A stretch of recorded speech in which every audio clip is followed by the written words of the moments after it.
তো গাইস আরো একটা নতুন ভিডিওতে আপনাদের সবাইকে ওয়েলকাম। তো আজকের এই ভিডিওতে আমি আপনাদের এই স্ন্যাপস্পিড অ্যাপ দিয়ে একটা হাই কোয়ালিটি ফটো এডিটিং করানো শেখাবো। আশা করি আপনাদের সকলেরই ভালো লাগবে। তো সবার আগে আপনারা এডিটিংটা দেখুন। তো এখানে দেখতে পাচ্ছেন গাইস, এই যে কিন্তু এডিট করা আগের ফটো, একদমই নর্মাল একটা ফটো দেখতে পাচ্ছেন। ফটোটা কতটা ডার্ক হয়ে রয়েছে, এছাড়াও কিন্তু ফটোটা একদমই এডিটিং করা নেই। তো এই ফটোটাকে আমি স্ন্যাপস্পিড অ্যাপ দিয়ে কয়েক মিনিটের মধ্যেই এরকম সুন্দর এডিটিং করে ফেলেছি। তো এবার আপনারা ফটোটাকে দেখতে পাচ্ছেন কতটা সুন্দর লাগছে। এখানে কিন্তু ফেসটা দেখতে পাচ্ছেন আগের তুলনায় অনেকটা কিন্তু স্মুথ, অনেকটা কিন্তু পরিষ্কার হয়ে গেছে। এছাড়াও কিন্তু ব্যাকগ্রাউন্ডে কালারটা চেঞ্জ হয়ে কতটা হাই কোয়ালিটি হয়ে গেছে। তো এখানে ফটোটা এডিট করার আগে এরকম ছিল, আর এডিট করার পর ফটোটা এতটা সুন্দর হয়ে গেছে। তো আপনারা যদি আপনাদের যে কোনো ডার্ক ফটো এরকম সুন্দরভাবে এডিটিং করতে চান, এরকম হাই কোয়ালিটি ভাবে, তো আজকের এই ভিডিওটা লাস্ট অব্দি অবশ্যই দেখতে হবে। তো খুব সহজে আমি আপনাদের স্ন্যাপস্পিড অ্যাপ দিয়ে এরকম এডিটিং করানো শেখাবো। তো কিভাবে কি করতে হবে সাইডে মোবাইল স্ক্রিন অন করে আপনাদের লাইভ দেখে দিচ্ছি। তো চলুন বেশি দেরি না করে ভিডিওটা শুরু করা যাক। অলরাইট গাইস, চলে এসেছি আমি আমার মোবাইল স্ক্রিনে। তো এবার আপনারা সবার আগে প্লে স্টোর থেকে এই স্ন্যাপস্পিড অ্যাপটা ডাউনলোড করে নেবেন। সিম্পলি স্ন্যাপস্পিড সার্চ করবেন, খুব সহজে কিন্তু প্লে স্টোরে দিয়ে দেবে। তো ওখান থেকে ডাউনলোড করে ইনস্টল করে রাখবেন। তো তারপর অ্যাপটা ওপেন করবেন। তো অ্যাপটা ওপেন করার পর আপনাদের সামনে এরকম একটা ইন্টারফেস চলে আসবে। তো এখানে প্লাস আইকন দেখতে পাচ্ছেন, তো সিম্পলি এখানে ক্লিক করে দেবেন। তো তারপর আপনাদের গ্যালারিতে থাকা সমস্ত ফটোগুলো কিন্তু শো করবে। তো এখান থেকে যে ফটোটাকে এডিটিংটা করতে চান, তো সেই নর্মাল ফটোটা চুজ করে নেবেন। তো আপনাদের দেখানোর জন্য আমি একটা নর্মাল ফটো এখান থেকে চুজ করে নিচ্ছি। তো এই যে দেখতে পাচ্ছেন, এখানে আমি একটা ফটোকে ক্লিক করলাম, আর ফটোটা কিন্তু চলে আসলো। তো ফটোটা আসার পর নিচে সবার আগে কি করবেন, এখানে তিনটে অপশন দেখতে পারবেন। এখানে রয়েছে স্টাইল রয়েছে, এখানে টুলস রয়েছে, আর এক্সপোর্ট রয়েছে, ঠিক আছে। তো এখানে টুলসে সবার আগে ক্লিক করবেন। তো তারপর এখান থেকে আমরা ফটোটাকে সবার আগে এখানে দেখতে পাচ্ছেন ডার্ক হয়ে রয়েছে, তো আমরা একটু লাইট বাড়িয়ে নেবো, ঠিক আছে। তো তার জন্য এখানে সিলেক্টিভ দেখতে পারবো, এই যে সিলেক্টিভ, এখানে ক্লিক করে দেবো। তো তারপর এরকম একটা রাউন্ড চলে আসবে। এই যে দেখতে পাচ্ছেন, এই প্লাস আইকনটাকে আপনারা সিম্পলি ফেসের উপরে এইভাবে রেখে দেবেন। তো তারপর টু ফিঙ্গার দিয়ে আলোটাকে এইভাবে ছোট করে নেবেন, ঠিক আছে। তো আপনাদের ফেসের উপরে এইভাবে রেখে দেবেন। তো তারপর এখান থেকে ব্রাইটনেসটাকে আপনারা প্লাস করে দেবেন আপনাদের ফটো অ্যাকর্ডিং। তো এখানে আমার ফেসটা একটু বেশি ডার্ক হয়ে রয়েছে, তো আমি এখানে ব্রাইটনেসটাকে একটু বেশি প্লাস করে দিচ্ছি। এখানে 75% আশেপাশে রেখে দিচ্ছি। আর এখানে স্যাচুরেশনটাকে হালকা একটু প্লাস করে দেবো, এখানে 7 বা 10% আশেপাশে রেখে দেবো। তো এইভাবে জিনিসটাকে সেট করবেন। তো তারপর এখানে নিচে প্লাস আইকন আরেকটা দেখতে পাচ্ছেন, এখানে অ্যাডে ক্লিক করে দেবেন। তো তারপর আরেকটা কিন্তু অ্যাড হয়ে যাবে। তো এটাকেও আপনারা সিম্পলি এই হাতের উপরে এইভাবে রেখে দেবেন, ঠিক আছে। এই যে দেখতে পাচ্ছেন, এখানে আমি যেভাবে রেখে দিয়েছি, আপনারা কিন্তু যে জায়গায় স্ক্রিন দেখা যাচ্ছে সেই জায়গায় প্লাস আইকনটা রেখে এখান থেকে ব্রাইটনেসটাকে প্লাস করে দেবেন। তো একইভাবে আরেকটা প্লাস আইকন এনে এখানে আপনারা চাইলে ফেসের এই কর্নারে এইভাবে রেখে দিতে পারেন। তো তারপর আবার টু ফিঙ্গার দিয়ে ছোট করে এখান থেকেও ব্রাইটনেসটাকে প্লাস করে দিতে পারেন, ঠিক আছে। তো এইভাবে অ্যাড করার পর নিচে টিকমার্ক ক্লিক করে দেবেন। তো এখানে দেখতে পাচ্ছেন আমাদের ফেসের লাইটটা কিন্তু একটু বেড়ে গেছে। তো এখান থেকে আপনারাও কিন্তু এরকম জিনিসটা হয়ে যাবে। তো এবার আপনার টুলসে ক্লিক করবেন। তো তারপর এখানে টিউন ইমেজে একটা অপশন পেয়ে যাবেন, এখানে ক্লিক করে দেবেন। তো তারপর অ্যাডজাস্টে ক্লিক করবেন। তো তারপর এখান থেকে ব্রাইটনেসটাকে আপনারা একটু প্লাস করে দেবেন, এখানে 15% আশেপাশে রেখে দেবেন। আর এখানে কন্ট্রাস্টটাকে আপনারা একটু প্লাস করবেন, এছাড়াও মাইনাস করতে পারেন, ঠিক আছে। তো আমি এখানে প্লাস করে দিচ্ছি 15%। তো তারপর এখানে স্যাচুরেশনটাকে আমরা হালকা একটু প্লাস করে দেবো, এখানে 15 বা 16% আশেপাশে রেখে দেবো। তো তারপর এখানে এমবিয়েন্সটাকে আমরা একটু প্লাস করে দেবো।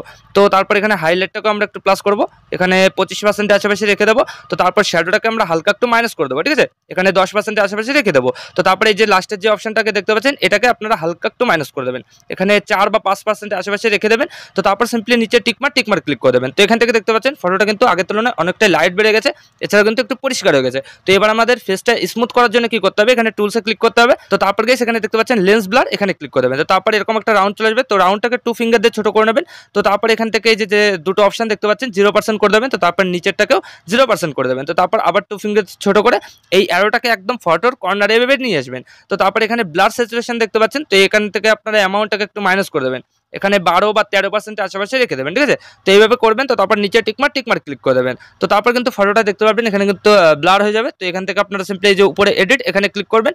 তো তারপরে যে ভিউ এডিটস, এখানে ক্লিক করে দেবেন। তো তারপরে যে লেন্স ব্লারের অ্যারো, এখানে ক্লিক করে ব্রাশে এখানে ক্লিক করে দেবেন। তো তারপর গিয়ে সেখানে লেন্স ব্লারের যে পার্সেন্টেজ রয়েছে, এখানে কিন্তু 100% করা রয়েছে। তো আমরা এখানে কি করবো, একটু মাইনাস করে দেবো, এখানে 75% আশেপাশে রেখে দেবো। তো তারপর ফটোটাকে টু ফিঙ্গার দিয়ে জুম করে নেবো। তো তারপর এখানে আমরা স্ক্রিনটাকে এইভাবে কিন্তু ব্রাশ করে দেবো, ঠিক আছে। তো তারপর দেখতে পাবেন এখানে কিন্তু আপনাদের স্ক্রিনে যদি কোনো দাগ থাকে, তো সেক্ষেত্রে কিন্তু দাগটা রিমুভ হয়ে এখানে কিন্তু আপনাদের স্ক্রিনটা বা ফেসটা কিন্তু পরিষ্কার হয়ে যাবে। এই যে দেখতে পাচ্ছেন যেভাবে আমি করছি, আপনারাও যে জায়গায় স্মুথ করতে হবে, তো সেই জায়গায় ব্রাশ করে দেবেন। তো আপনাদের দেখানোর জন্য আমি নর্মালি কোনো মতে জিনিসটা করে নিচ্ছি। আপনারা কিন্তু জিনিসটা নিখুঁতভাবে করবেন, যত নিখুঁতভাবে করবেন তো তত কিন্তু এডিটিংটা সুন্দর লাগবে। তো তারপর সিম্পলি হয়ে গেলে নিচে টিকমার্ক ক্লিক করে ব্যাকে চলে আসবেন। তো তারপরে যে উপরে অ্যারোতে ক্লিক করে ব্যাকে চলে আসবেন।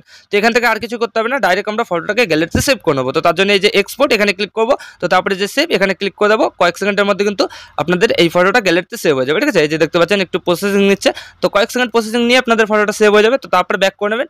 এবার গেছে আমরা লাইটরুম অ্যাপটা ওপেন করে নেবো। তো লাইটরুম দিয়ে আমরা একটা পেস্ট করে দেবো, ঠিক আছে। তো তাহলে কিন্তু এডিটিংটা আরো সুন্দর লাগবে। আশা করি যারা ফটো এডিটিং করেন, তো সবার কিন্তু ফোনে অলরেডি এই লাইটরুম অ্যাপটা রয়েছে। তো আপনারা সিম্পলি এখান থেকে ওপেন করে নেবেন। 2000 years later তো লাইটরুম অ্যাপটা ওপেন করার পর আপনারা দেখতে পারবেন আপনাদের গ্যালারিতে থাকা সমস্ত ফটোগুলো কিন্তু শো করবে। তো এবার আমি ভিডিও ডেসক্রিপশনে একটা লাইটরুম প্রিসেট দিয়ে দেবো। আপনারা ভিডিও ডেসক্রিপশন থেকে ডাউনলোড করে এখানে কিন্তু সেই প্রিসেটটা চুজ করে নেবেন। আর যদি ভিডিও ডেসক্রিপশন থেকে ডাউনলোড করতে কোনো সমস্যা হয় সেক্ষেত্রে আমি টেলিগ্রাম চ্যানেলে দিয়ে দেবো, ওখান থেকে আপনারা খুব সহজেই ডাউনলোড করে নিতে পারবেন। তো তারপর এখানে আপনারা প্রিসেটটা চুজ করবেন। তো এই যে দেখতে পাচ্ছেন গাইস, আমি কিন্তু ভিডিও ডেসক্রিপশনে এই প্রিসেটটা দিয়ে দেবো। তো আপনারা এখানে নিয়ে আসবেন। তো তারপর কি করবেন, উপরে দেখতে পাবেন থ্রি ডট, এখানে ক্লিক করবেন। তারপর এখানে কপি সেটিংয়ে ক্লিক করে এখানে উপরে টিক মার্কে ক্লিক করে দেবেন। তো এই প্রিসেটটা কিন্তু আপনাদের খুব সহজেই কিন্তু কপি হয়ে যাবে। তো এবার আপনারা ব্যাক করে নেবেন। তো কেবল আপনারা যে ফটোটাকে সেভ করছেন সিম্পলি সেই ফটোটা চুজ করে নেবেন। তো আমি এখান থেকে সেই ফটোটা চুজ করে নিচ্ছি। তো ফটোটা চুজ করার পর দেখতে পারবেন এখানে কিন্তু আপনাদের এরকম একটা ইন্টারফেস চলে আসবে। তো উপরে একইভাবে থ্রি ডট, এখানে ক্লিক করবেন। তো তারপর এখানে পেজ সেটিংয়ে ক্লিক করে দেবেন। আর আপনাদের ফটোটা কিন্তু এরকমভাবে পারফেক্টলি এডিটিং হয়ে যাবে। তো এখানে যদি আপনাদের মনে হয় যে আমাদের ফেসটা একটু পরিষ্কার করতে হবে বা একটু ডার্ক হয়ে রয়েছে, তো সেক্ষেত্রে আপনারা এডিটে ক্লিক করবেন। তো তারপর এখানে কালারে যাবেন। তো তারপর এখান থেকে মিক্সে যাবেন। তো তারপর গাইস এখানে আপনারা অরেঞ্জ কালারটাকে ক্লিক করবেন। তো এখান থেকে আপনারা স্যাচুরেশনটাকে হালকা একটু মাইনাস করে দেবেন আর লিমিনাসটাকে হালকা একটু প্লাস করে দেবেন, ঠিক আছে? তো তাহলে দেখতে পাবেন আপনাদের ফেসটা কিন্তু আরো কিন্তু পরিষ্কার হয়ে যাবে। তো এইভাবে অ্যাডজাস্ট করে নেবেন। তারপর এখানে ডানে ক্লিক করে দেবেন। তো তারপর আপনাদের ফটোটা পারফেক্টলি এডিটিং হয়ে যাবে।